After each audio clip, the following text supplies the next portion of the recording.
all around town. I'm Joe Taylor with your News 8 Interactive Traffic.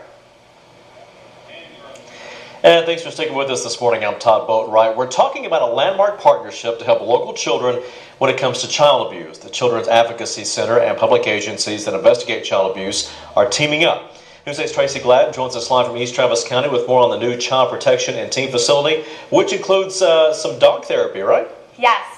Very important, actually, Todd, is to use animals to help children open up. I'm here today with some very special guests. We have Sydney and Daisy, but most importantly, clinical supervisor for the Center for Child Protection, Miriam Jansky. Thank you so much for joining us. Tell us a little bit about how important animals are to actually help children open up.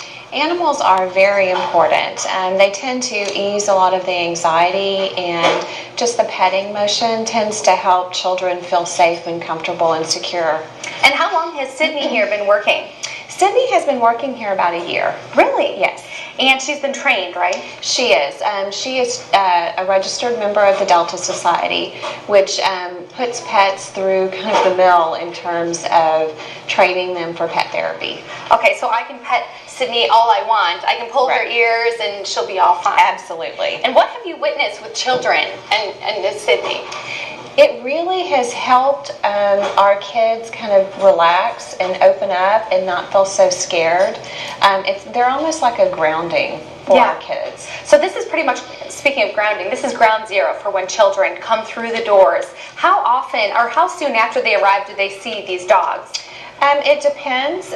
Usually when they become involved in therapy, we will see if they have an interest in dogs, and if they do, then we'll try pet therapy. And our success rate has been really, really good. And we have Jake down here. He is playing with the cutest little Daisy I have ever seen. She's dressed in her pearls this morning, and she's actually a volunteer dog. Is that right? She is, yes. And tell us about what she can do here. Usually she's in this room, right? She is. Usually she comes here when we have our groups, and for our parents who are participating in the group, they bring their kids.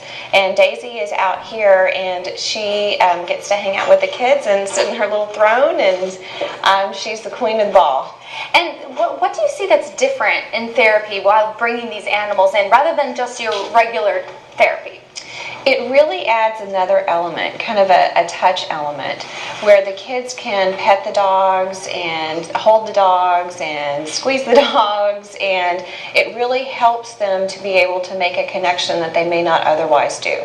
All right, fantastic. Thank you so much, Miriam Jansky, for being with us this morning. We'll be back in a half hour, and coming up, you don't want to miss this. We're going to show you a lot more things here at the Center for Child Protection. We'll be back in about 30 minutes. Back to you, Todd. All right, thanks a lot, Tracy. Appreciate it. Again, we'll check back with Tracy in the next half hour.